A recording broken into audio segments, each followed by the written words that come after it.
What's up, y'all? It's your girl, Bri Outlaw. I am back with a word for you and an insight. You probably know me from this video where I was talking about the keys.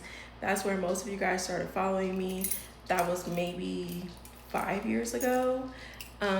So these are the keys to the kingdom. I had this same keychain and I still have it. And it's separate from these keys, which is like my work keys. And so, for one, my keys have gotten a lot lighter. And in that video, I talked about how there would be a shift from having a lot of keys on one to God making your keys lighter and then you getting what you wanted. So, this was not planned. If you knew the backstory behind this, you would understand where I'm at and what's going on. I will share that on a later date. But I wanted to get on here because this is a representation of where I was 5 years ago versus where I am now. Still walking with God, still bathed in His glory, still learning from the universe and connecting to myself and to my spirit, and really just walking and kind of walking what I've been talking the past couple years in my personal life. And so what I wanted to share, and I have some notes because I wrote this and it's really just about where I'm at, just being transparent. I wanted to get on here and talk from a space of where I used to be and like from a higher level, but I'm just gonna be real with y'all and authentic with y'all. This is where I'm at and I'm hoping that y'all can connect. So let's get into it. So me titling this, I Will Keep Fighting for You, is in the sense that this season is not a weary fight. It's not, and scripture comes to my mind. I can't recall it, but maybe I'll put it up here. But it's not a fight where I'm weary or you're weary. I'm just going to speak to you since we here, sis, bro, whatever. It's a fight where you might be exhausted, but you know that everything is working out for your good. And that's what keeps replaying in my mind. And that's what the big difference was for me, is that I am not saying it from a space of where I'm trying to convince myself anymore. If you hear people talk about how they gain self-confidence and how they learn to love themselves, at first it feels like you're lying to yourself. I had to do that to get out of depression. And at first I had to tell myself stuff that I did not believe. And even as perfect Christians, which we all are trying to be, and we're trying to do this walk the right way and do it in a way that everybody approves of.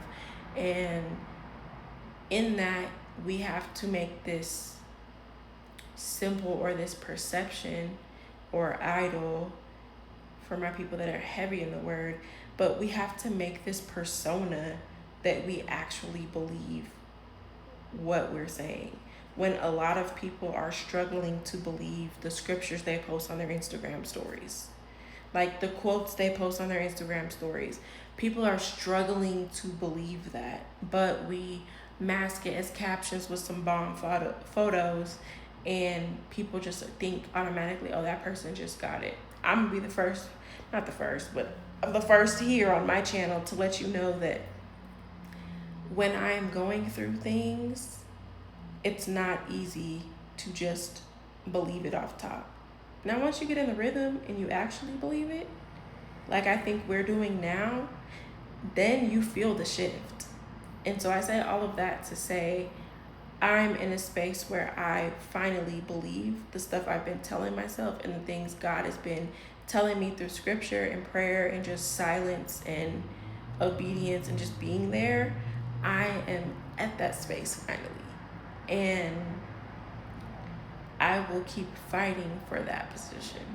I will keep fighting to believe that God is who He said He is. He's equipped me with loving me and protecting me and sending angels to guide over me and guard my heart and my mind and my spirit and my family and my body and my wisdom. He's protecting everything that I need protected. And so I've seen a shift in how I pray. I've seen a shift in the way I think about things. I truly believe that my body, mind, and spirit are all connected and they're in alignment. I believe that even when things are not okay, I cry less. Coming from a girl that had depression and cried all the time, I cry way less. I'm just there with it. I sit with it. I don't impulsively react to things anymore. I don't, not as much, I'll say. I'm not going to say I'm perfect, but compared to where I came from, it's a complete shift. And I know that it's God and the things He's been ministering to my spirit and like the angels He has sent to protect me. And so, how do I know that I've made this shift? I'm going to break it down into my spirit, my physical, and my mind. So first, spirit. My worry actually stops with prayer. I used to pray at night and still continue to worry. I used to be worried throughout the whole prayer and after the prayer. Like, I really was trying to give it over to God, but I still was worried. My physical. I can breathe with God. And I know that sounds so foo-foo and so therapy, but I really do believe in the connection to breath and God breathing His breath into our bodies. I believe in that, and I believe that when you can sit there and throughout that, you're like, God's got my back. Everything is working out for my good. All things are working together for me. I am protected. I am divine. I am cared for. I am loved. Whatever that statement is that you need, if you can breathe through it, you are on a next level. Because again, me doing that, I used to try to do all of those things and it would get disrupted with doubts. And I'm finally at a space where it doesn't happen anymore. And I think that's telling. And then my mind. I'm at a place where I trust the timing of God. Again, like I said, what I'm sitting in right now, baby, it's a whole story behind it. But I trust God's timing. I am tired. Don't get me wrong. I feel overwhelmed. I feel anxious. That is me being human. Therapist or not, I am human still. And even with that, the underlying baseline truth in my spirit is that I'm cared for and everything's going to work out for my good. And that I don't have to fear anything. There's nothing to fear at this point.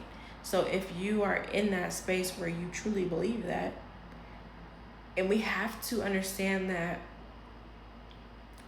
whether your goal is being a perfect Christian or just being more connected to yourself and to God, it is okay to feel emotions until you get the result that you're hoping for or praying for or leaning on God for, no matter how much time it takes. I think there is this culture and idea that if I'm anxious while I still hold this truth, then it invalidates it. And that's just not accurate, at least in my experience. And that's all I can speak from.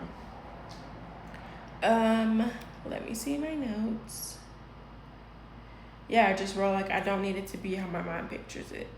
I used to hold on to something definitive just because, I don't know, I needed that clarity. I needed it to be executed exactly how I could plan to receive it, how I could prepare my heart to receive it and deal with whatever I was going to deal with. And now I'm just like, I trust you, God. I'm here with you. And lastly, I just put that it's in His hands, not ours. I do not want that in my hands. I don't. I want my obedience and how I show up and what I do and what I contribute and all of that to be in my hands. But the end result, God can have that. God can have that. God can keep that. And I'm okay with that. And again, that doesn't mean that I'm perfect in the in-between.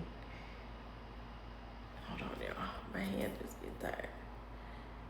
It doesn't mean I'm perfect in the in-between. It means that I accept that God has the ultimate control and that He has thought of me in the ultimate control. I know that now. Whereas before, I would be like, I'm trying to get myself to convince myself that he has thought of me, but I don't know, does he really? Like, do I need to fall back on myself? I don't feel that anymore, and I think that is such a blessing. Again, in the midst of troubles, I am in it right now, y'all. I am. But in the midst of it, I know whatever happens, I can spend my time racking my brain and thinking about it and stressing about it and thinking about, well, what if this happens and what if that happens? How am I going to react and what am I going to do? I don't have the energy to do that anymore. So I just trust God because I'm a new mom. I can't even expend that anymore. So I having my son has helped me to trust God and lean on God more because I don't have the capacity to worry like I used to. I can't set that example for my son. And lastly, I just wrapped it up with repeating it. I'll fight for you. And when I say that, I mean not begging. I'm not. You know, when you pray and the words that you formulate, it shows something. It shows how you're showing up. It shows where your heart really is. And so with that, I will say I'm not begging anymore. I'm not worrying. I'm not fearful. I'm not neglecting my truth. I just show up and I know what God has put inside of me and I trust that. And with that, I come dressed in my armor and clothed in my truth. That's it. So I hope that this is connected with you because the season I'm in, y'all, we was in the same season a while ago. Keys to the Kingdom. We're in a season of release and acceptance and trust. And I truly believe that this is a time where everything that you have built up for yourself is pushing through. And it may not be in the light and in the way that you thought it would shine through, but it's pushing through and you feel it. So trust it. You trust God more, you trust yourself more. Who knows what's next, y'all? That's what I can say. Who knows what's next? This felt good to say, and just y'all meeting me in a space, and I just appreciate it because it's not easy, but it's divine, and it's something we obviously can't outrun and we can't ignore, and it's here. And something else I said the other day to God in my prayer was, thank you for trusting me with this. I don't have to like it. Let's make that clear. I don't have to like it. I don't have to like it at all. It can be uncomfortable and it can be pressure and it can be overwhelming. I don't have to like the situation, but I love that he trusted me with it. And I hope that you do too. See y'all later.